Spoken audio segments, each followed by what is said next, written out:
ना मनीष भैया का कॉल आया, ना मेरे मैसेज का रिप्लाई आया, कुछ भी नहीं आया।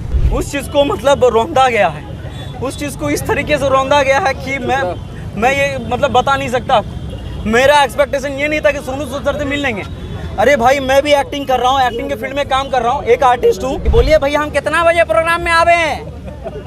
हाँ दीदी अब आवे प्रोग्राम में। मैं सच बता रहा हूँ भैया, मैं यहाँ पर सिर्फ और सिर्फ इस वजह से आया था, मेरी जो ख्वाहिशें थी, मैं यहाँ तक आया। आने के बाद मैंने उन्हें मैसेज किया कि भैया मैं आ गया हूँ, मैसेज का कोई रिप्लाई नहीं आया।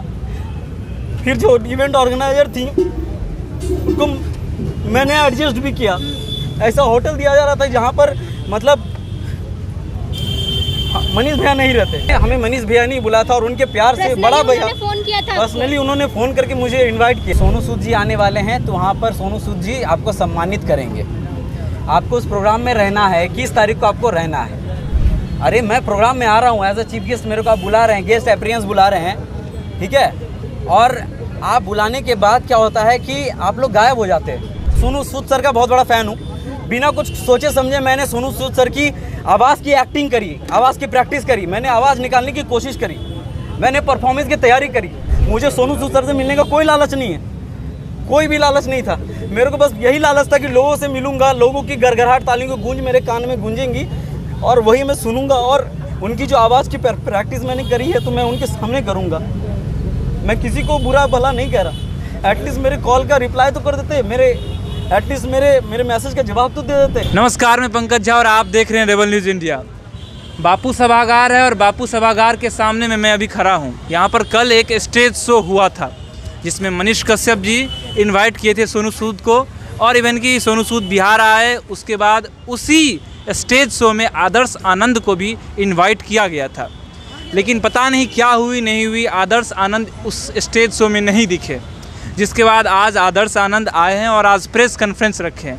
उन्होंने कहा कि मुझे बुलाया गया लेकिन अंदर मुझे एंट्री नहीं करने दिया गया और मुझे कोई भी उस तरह की जो एक चीफ गेस्ट के रूप में जिस तरह से मुझे बुलाया जा रहा था उस तरह से ना मुझे इज्जत मिला, ना मुझे सम्मान मिला, और मेरी जो सम्मान था उसका काफ़ी ठेस पहुंचा है। बाकी आप देखिए आदर्श आनंद जी अपने जो प्रेस कॉन्फ्रेंस में क्या कह रहे हैं। नमस्कार और प्रणाम करता हूँ, थैंक यू सो मच। जगह नहीं है, नहीं तो मैं लेट का साष्टांग प्रणाम करता सबको कि ये प्यार आप लोग करते हैं। और कुछ कहने से पहले, शुरू करने से पहले मैं बस श्री कृष्ण जी का नाम लेता हूँ और बस यही कहना चाहता हूँ कि हर हर महादेव। आप चालू करते हैं सिलसिला। देखिए हमको नहीं पता कि गलती किसकी है, हमें ये बिल्कुल भी नहीं पता गलती किसकी है, कि मैनेजमेंट की गलती है। चलिए एक पल के लिए हम मान लेते हैं मैनेजमेंट की गलती है, ठीक है। लेकिन फिर कुछ पल के लिए हमें ये लगता है कि मैनेजमेंट की गलती कैसे हो सकती है, जबकि मुझे सामने से कॉल आया सोनू भैया का, सॉरी क्या नाम है हमारे, मनीष भैया का, ठीक है। मनीष भैया का कॉल आया और मनीष भैया का कॉल आने के बाद सबसे पहले 2-3 हफ्ते के पहले उनका कॉल आया कि आदर्श, देखिए क्या है कि वो भी हमें मानते हैं, प्यार करते हैं, और उनका प्यार हम बड़े भाई के तौर पर उनको मानकर हम एक छोटे भाई के तौर पर उनको जो है बात को सुने। उन्होंने कहा हमें कि आदर्श प्रोग्राम हो रहा है 21 को और 22 को बापू घर सभागार में, तो सोनू सूद जी आने वाले हैं, तो वहाँ पर सोनू सूद जी आपको सम्मानित करेंगे। आपको उस प्रोग्राम में रहना है, 21 तारीख को आपको रहना है। तो हमने बोला जी भैया बिल्कुल।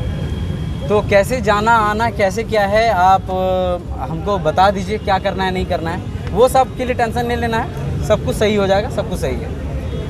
इतना जान लीजिए आदर्श कि ये प्रोग्राम अपना है, अपना मतलब अपना।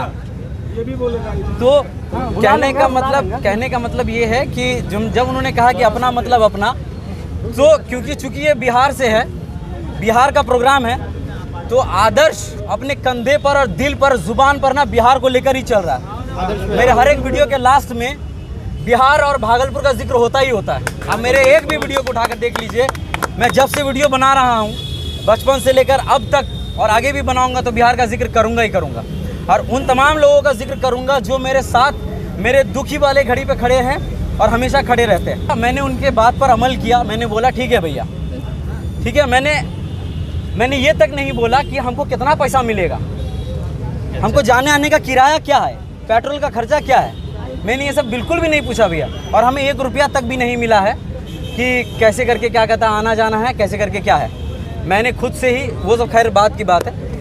लेकिन फिर क्या होता है कि जब मैं यहाँ पर आता हूँ तो इवेंट ऑर्गेनाइज़र जी हमारे लक्ष्मी उनका जो है कॉल आता है, और कॉल तब आता है जब मैं करता हूँ। अरे मैं प्रोग्राम में आ रहा हूँ एज अ चीफ गेस्ट, मेरे को आप बुला रहे हैं, गेस्ट अपीयरेंस बुला रहे हैं, ठीक है। और आप बुलाने के बाद क्या होता है कि आप लोग गायब हो जाते हैं, ठीक है। मैं खुद कॉल करूँगा कि बोलिए भैया हम कितना बजे प्रोग्राम में आवे हैं। हाँ दीदी अब आवे हैं प्रोग्राम में। ओ मतलब कोई वैल्यू नहीं है। पढ़े लिखे हैं भाई हम, शुरुआत से ही लेकर Zee TV, Sony TV, colour channel, हर एक प्रोग्राम में मैंने बड़े बड़े स्टार्स के बीच में मैंने परफॉर्मेंस दिया है। उन लोगों को जब पता है कि क्या वैल्यू है इस शख्सियत की जो बिहार से आया हुआ है। और मैं आपको ये बता देना चाहता हूँ कि ये जो प्रेस कॉन्फ्रेंस मैंने इसलिए किया है और इसलिए नहीं किया है कि मुझे बुरा लगा। मैं बस यही इसके माध्यम से यही कहना चाहता हूँ कि आने वाले कल मेरे से भी बहुत सारे ऐसे कलाकार होंगे, छोटे बड़े कलाकार होंगे जिनको ये चीज़ फेस ना करना पड़े। क्योंकि वो क्या होता है, मैं पता है मैं 10 दिन से 15 दिन से बिना कुछ खाए बिना कुछ सोचे समझे, मैं सोनू सूद सर का बहुत बड़ा फ़ैन हूँ, बिना कुछ सोचे समझे मैंने सोनू सूद सर की आवाज़ की एक्टिंग करी, आवाज़ की प्रैक्टिस करी, मैंने आवाज़ निकालने की कोशिश करी, मैंने परफॉर्मेंस की तैयारी करी। और फिर क्या होता है कि उस मौके में आप लोग क्या करते हैं, भावुक मत होइए, हाँ इमोशनल मत होइए आप। देखिए उस माहौल में मैं सच बता रहा हूँ भैया, मैं यहाँ पर सिर्फ और सिर्फ इस वजह से आया था, मेरी जो ख्वाहिशें थी, मेरी जो अपेक्षाएं थी, उस चीज़ को मतलब रौंदा गया है, उस चीज़ को इस तरीके से रौंदा गया है कि मैं ये मतलब बता नहीं सकता। मेरा एक्सपेक्टेशन ये नहीं था कि सोनू सूद सर से मिल लेंगे। अरे भाई मैं भी एक्टिंग कर रहा हूँ, एक्टिंग के फील्ड में काम कर रहा हूँ, एक आर्टिस्ट हूँ, है ना, मैं एक आर्टिस्ट हूँ, और कभी ना कभी सोनू सूद सर से मिल ही लेंगे। आने वाले कल भगवान का और आप लोगों का सपोर्ट रहा तो हम उनके साथ एक स्टेज शेयर करेंगे, उनके साथ मूवी करेंगे। हाँ बिल्कुल, हमें क्या ये साथ में, लेकिन मेरी क्या लालच थी भैया, आप लोग को बताते हैं हम मन में कभी भी खलीस नहीं रखे। हमको भनीश भैया ने बोला कि तुम आ जाना, मैंने उनकी बात में आकर मैं यहाँ तक आया। आने के बाद मैंने उन्हें मैसेज किया कि भैया मैं आ गया हूँ, मैसेज का कोई रिप्लाई नहीं आया। फिर जो इवेंट ऑर्गेनाइजर थी उनको मैंने एडजस्ट भी किया, ऐसा होटल दिया जा रहा था जहाँ पर मतलब मनीष भैया नहीं रहते, हम फिर भी एडजस्ट करके उन लोगों ने एडजस्ट किया मेरे लिए। इसके लिए थैंकफुल है कि एक रात का पनाह हमको मिला है, इसके लिए हम शुक्रगुजार हैं कि हमको एक रात का पनाह इवेंट ऑर्गेनाइजर वाले लोगों ने दिया।